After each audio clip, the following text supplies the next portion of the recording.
la vitesse est devenue une arme à destruction massive. J'aime bien avoir des jours rapides qui savent percuter et qui apportent la vitesse. La dernière fois am na question boo xamante ne jotoon naa la ko poser sur Pape Thiaw concernant la proposition tactique bi nga xamante ne moom la ñu war a indil face au Mali li nga ma tontu woon mooy il est tenu par des circonstances objectives. Oui. Parce que quand un jour entre et fait un bon match. Oui. Des circonstances aussi mooy loolu. Iliman Ndiaye est entré. Il a fait ses gris-gris. Il a marqué un but. Le sortir tout de suite là, ça va poser problème. Waaw. Et on sait qu'il n'est pas rapide. Donc on fait abstraction de la vitesse sur les flancs. Bon, si tu joues avec une équipe quand même qui passe de bloc médian à bloc bas, il ne te donne pas de profondeur pour créer de la vitesse.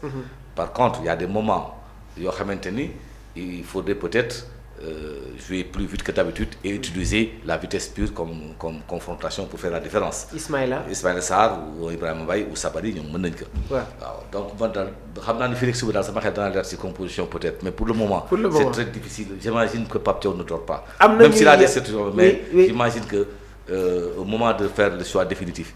Il va terminer les vidéos contre l'Égypte. Il va terminer nos vidéos nous-mêmes contre le Mali. Et il se fera une idée parce que je ne suis pas certain que du indi ay changements dana indi ay changements. Peut-être même au milieu de terrain. Au niveau du milieu de terrain parce que sànq wax naa la avec les cartons demain mën nañu xaarandi sax la titularisation de Lamine Camara au niveau du milieu de terrain. Même sans les cartons je pense que Lamine peut parce que peut jouer. Lamine s'est rendu compte que il faut qu'il réagisse. Et sa dernière année. Élever le niveau kii woom. Quand tu vois un joueur essayer ces frappes là. Il commence à retrouver confiance. Il a fait de bonnes courses, il a fait de bonnes transmissions, il s'est projeté, il a frappé dans les buts. Et donc, sur ce match-là, c'est ce qu'on attendait de Habib Diarra, qui quand même n'est pas allé crescendo par rapport au premier match de l'Union. Souvent, les Cosses ont besoin de confiance parce que pour montrer qu'ils existent. Après, il y a de petites baisses. Yoo xamante ni c'est pas bon bon pour la parce que la régularité et la constance dans les performances mooy def la différence pour le grand joueur. Donc du ma bett su indee parce que également Lamine Camara c'est jouer entre des intervalles dans un jeu rapproché et il sait se battre. mën na xeex donc man maa ngi xaar bu baax mu ñëw sama préoccupation c'est surtout devant. Amoo ci idée claire.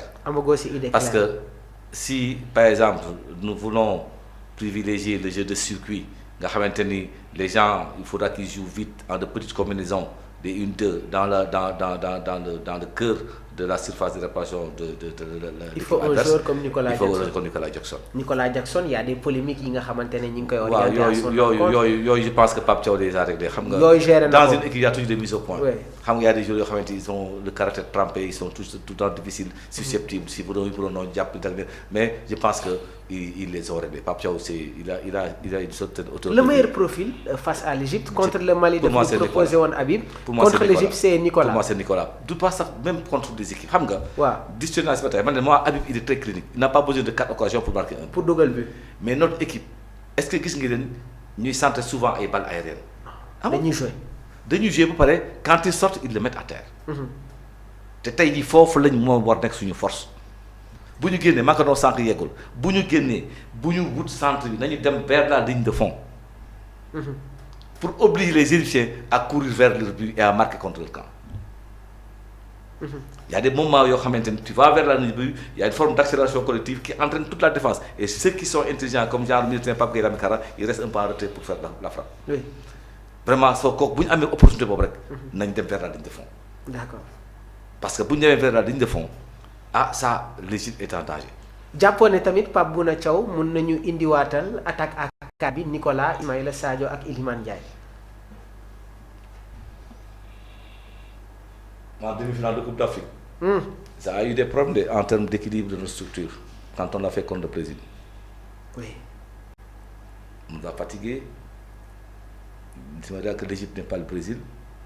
Mais moi, c'est risqué. Moi, je suis partisan des équilibres. Parce que maintenant, les variantes que tu as apportées pour développer d'autres séquences en termes d'attaque, parce que terewula boo yoree bal bi en termes de relais et d'approche offensive nga fixer nga fixé ñaari attaquant de pointe. de fait parce que tu demandes à un excentrique de jouer avant carrément à côté de l'avant-centre dédié, tu demandes à Sadio Mané de faire pareil et tes couloirs sont libérés. Vous créez une supériorité, une densité dans la zone adverse. Mais ça c'est des séquences, c'est des développements séquentiels qui peuvent arriver dans le match. Mais a priori, moi je suis pour l'équilibre des structures et ne pas risquer un milieu à deux. Un milieu à deux, très bien. Mahou Mandela, alors, ban compo moom nga ñuy proposer demain face à l'équipe égyptienne?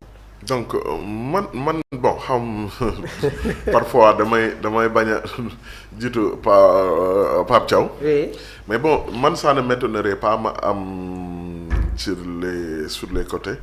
nga am Ismaïla Sarr ak Sadio Mané. Peut-être que parfois la plupart du temps xam nga ñun dañuy def erreur lu doyen waxoon nañ ko l'autre jour. Ça il faut des statistiques pour prouver. Est-ce que ñun on marque plus de buts avec Jackson ou à Jackson quand Jackson est sur le banc? Avec Jackson. Parce que lii indi loolu. mooy Jackson on a plus d'occasions qu'à Jackson. Ouais. Parce que Jackson du football dañuy gën a multiplier occasion. Non parce que Jackson. Oui. dafay libérer Sadio Mané. libérer la plupart du temps. libérer Ismaïla Sarr ba libérer su fekkee le milieu défensif parce que xam nga tax day décaler. te en plus pressing il est très bon. te en plus li muy xeex ci biir dafa bëri léegi loolu. Ça c'est les qualités de Jackson. Parfois dafay ku mel ni Sadio Mané boo ko teree muy daw yu métti mais bu yoree bal bi da lay defal li nga bëgg. mais bu defee pressing ba sonn. bu yoree bal bi li muy def mooy te li Sadio mën ci bal. bu nekkee bu taxawee physiquement. bu sonnee du ko mën. te li mu ci mën bal bi équipe nationale bi amul ko ci mën.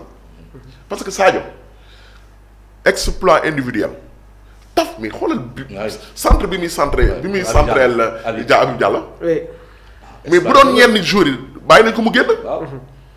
mais fexe na xeex parce que ça se joue à quelques centimètres. Il est explosif dans les derniers 10 mètres ou derniers 15 c'est vrai Oui. léegi nag loolu mais da ngay fexe préserver ko ba nga xam ne il garde de l'énergie pour mën a def parce que yenn action yi tamit physique a koy def xam nga man sama option pour avant-centre. Oui.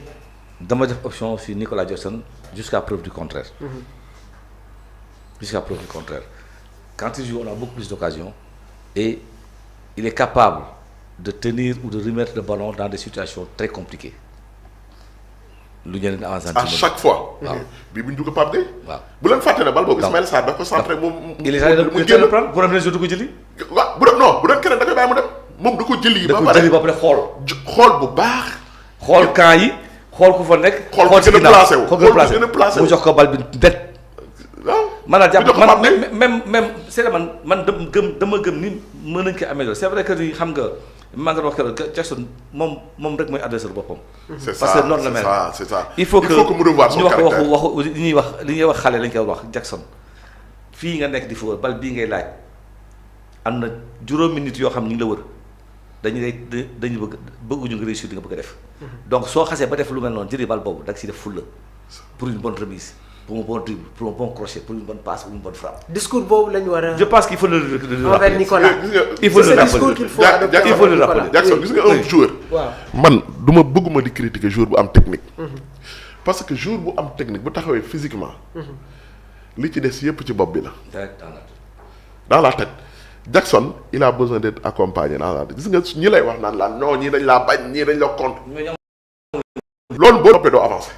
il faut que nga xam dem ak benn mentalité bi ñii li ma leen di tontu ci terrain bi laa leen koy tontu. est-ce que yaa ngi dégg bu baax. c'est sur le terrain.